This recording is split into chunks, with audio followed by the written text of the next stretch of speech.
Patuloy na tumataas ang presyo ng gasolina sa pandaigdigang merkado, kasabay ng pagtaas ng petrolyo ay sumusunod naman agad sa pagtaas ang iba't ibang klase ng bilihin, sapagkat ang lahat ng produkto sa mundo ay pinapagalaw ng mga sasakyan, from point A to point B, na siyang pinapatakbo naman gamit ang gasolina.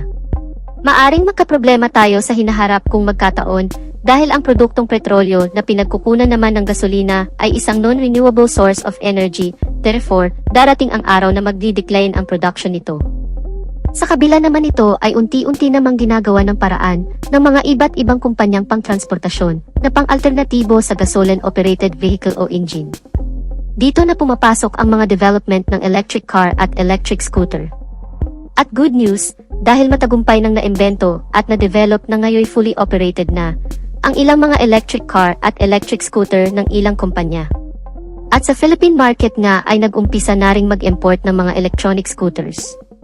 Napakalaking bintahin nito sa industriya ng transportasyon at maaring mag-iba na ang laro ng ekonomiya sa hinaharap dahil sa malaking development na ito. Ang pag-uusapan natin sa video na ito ay sa larangan ng electric scooter industry. Ang sikat at nangungunang Japanese motorcycle industry na Honda, sa kanilang electric scooter na Honda PCX EF01. Pero bago yan syempre, kung bago ka pa lamang po dito sa aking channel, baka naman kapatid kung pwede ay pakihit ang subscribe at notification bell icon para lagi kang updated sa ating motorcycle news and reviews. Huwag din kalimutan na mag-follow sa ating Facebook page. Noong buwan ng Oktubre, taong 2017, unang nilabas at pinakilala ng Honda Motorcycle Company ang kanilang electronic motorcycle na nooy isang prototype pa lang sa ginanap na Tokyo Motorcycle Show sa bansang Japan.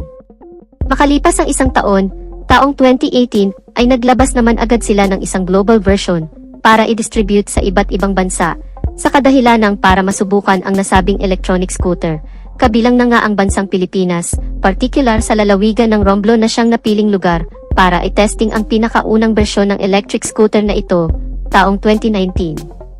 At ngayong taon ay alamin at bubusisiin natin ang lahat ng nabago at nadagdag sa mga features ng motorsiklong ito.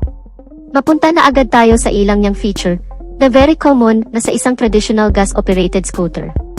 Meron itong built-in USB charging port sa kanyang left side pocket na kung saan ay pwede mong i-charge ang iyong mobile phone. At ang electric scooter na ito ay equipped with smart key system na kung saan ay remote na lang ang ginagamit upang i-operate ito, kaya napaka-convenient para sa rider, at meron na din itong anti-theft alarm, dagdag safety features para sa seguridad ng motorsiklo.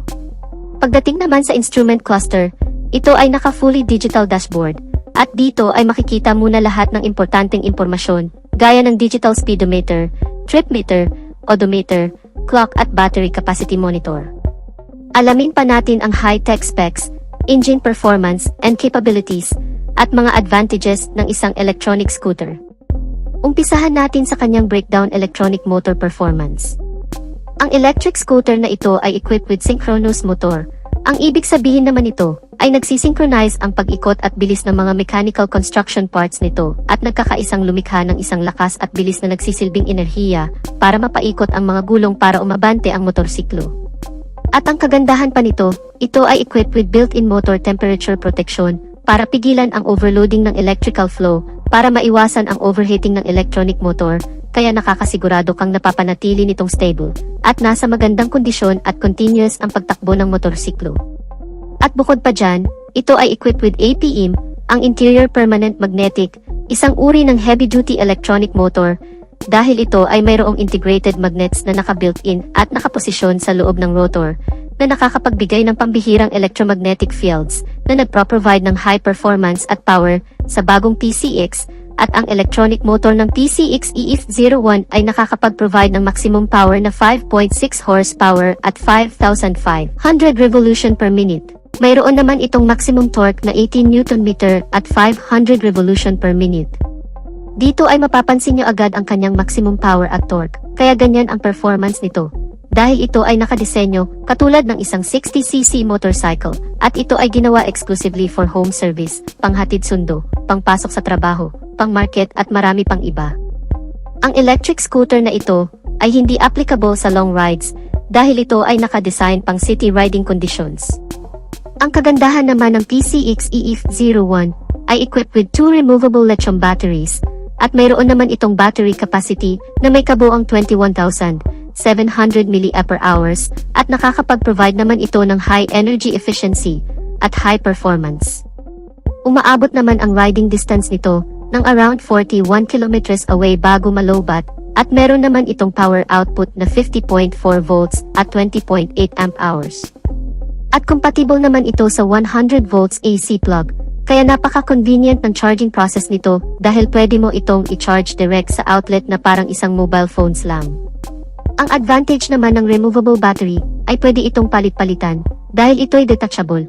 Ibig sabihin ay napaka-convenient nito dahil ang mga batteries nito ay swappable at ito ay equipped with built-in overcharge protection na magpapanatili ng magandang kondisyon ng batteries ng mas mahabang panahon at pagdating naman sa charging capability, ito ay may two ways of charging options. Una, normal charging. Sa pamamagitan naman ito ay pwede mong i-charge ang electric scooter gamit ang kanyang charging cable direct sa outlet at tumatagal naman ito ng 6 hours bago ma-full charge. Pangalawa, fast charging. Sa pamamagitan naman ito ay pwede mong tanggalin ang dalawang battery sa motorsiklo at ito ay pwede mong i-charge separately gamit ang external charger at ito naman ay mas mabilis na abot lang ng 3 hours bago tuluyang ma-full charge ang battery. Ang kagandahan naman nito, ito ay mayroong 2 riding mode. Una ay ang eco mode. Ito ang nagsisilbing battery saving mode na kung saan ay nakakapagbigay ng mas mahabang riding distance at ito ay applicable sa low speed RPM na may average na 20 to 30 km per hour at ito naman ay umaabot ng approximately 45 km away. Pangalawa ay ang drive mode. Ang power mode o ang high speed RPM ay ang pinakamalakas at pinakamabilis na pagtakbo ng motorsiklo na umaabot ng 60 km per hour at meron naman itong riding distance na 40 km away. Mapunta naman tayo sa body dimensions. Ang PCX EF01 ay may habang 1,960 mm at may lapad naman itong 740 mm at may taas naman itong 1,095 mm at may wheelbase naman itong 1,380 mm at may ground clearance naman itong 132 mm, mayroon naman itong seat height na 760 mm. Ang bigat ng electric scooter na ito ay may kabuuang 144 kilograms. Pagdating naman sa body frame, ito ay naka-double steel cradle type na kung saan ay mayroon itong dalawang tubong nakasuporta magkabilaan at ito ay mas matibay at mas magaan, mas stable at nakakapagbigay ng mas magandang balanse sa motorsiklo sa kahit na anong riding conditions. Pag-usapan naman natin ang suspensions. Sa harapan, ito ay naka-telescopic fork. Sa likuran naman, ito ay mayroong dual shock with aluminum swing arm para sa mas stable at flexible na bouncing comfortable riding experience ng rider. At pagdating naman sa braking system, sa harapan nito ay mayroong 220mm hydraulic dual piston single disc at sa likuran naman, ito ay mayroong mechanical leading trailing. Sa madaling salita ay drum brake at ang kagandahan naman ito ay equipped with single channel ABS sa harapan. Ang anti-lock braking system ay nakakapagbigay ng smooth braking power sa motorsiklo kaya nakakasigurado kang safe ka kahit sa biglaang preno. Mapunta naman tayo sa wheels dimension. Sa harapan nito ay mayroong 100/80-14 at sa likuran naman, ito ay may 120/70-14 at ang lahat ng mga gulong nito magmula harap at likod ay naka-tubeless na lahat. Pagdating naman sa electricals magmula headlight, tail light, at turn signals ay naka-LED na lahat at ma-recognize mo agad na ito ay isang electric scooter dahil sa kanyang blue LED daytime running lights at meron na rin itong 30 liters of underseat compartment. Ngunit dahil dito nakalagay ang dalawang batteries, ay may natitira na lamang itong 8 liters available storage. Ang Honda PCX EF01 ay mayroong top speed na 60 km per hour at may riding distance naman itong 40 km away. Dumako naman tayo sa pinaka-last but not the least. Magkano naman kaya ang presyo ng isang Honda PCX electronic scooter na ito? Well, ang presyo ng bagong Honda PCX electric scooter sa bansang Thailand ay nagkakahalaga ng 57,000 Thai baht.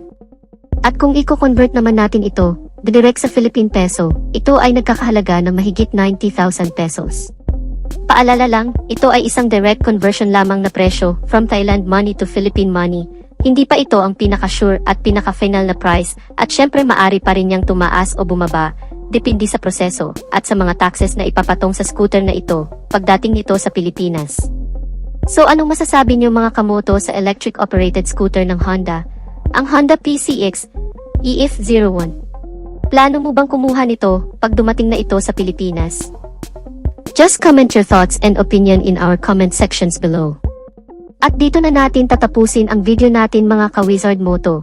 Sana nagustuhan ninyo ang video. At kung nagustuhan nyo ay pakipindot ang like button bilang suporta na rin sa ating channel. At sa mga hindi pa nakasubscribe ay inaanyayahan ko kayo kapatid na mag-subscribe sa aking channel para lagi tayong updated sa mga videos na i-upload ko pa. Maraming salamat sa walang sawang pagsuporta. Ride safe and God bless.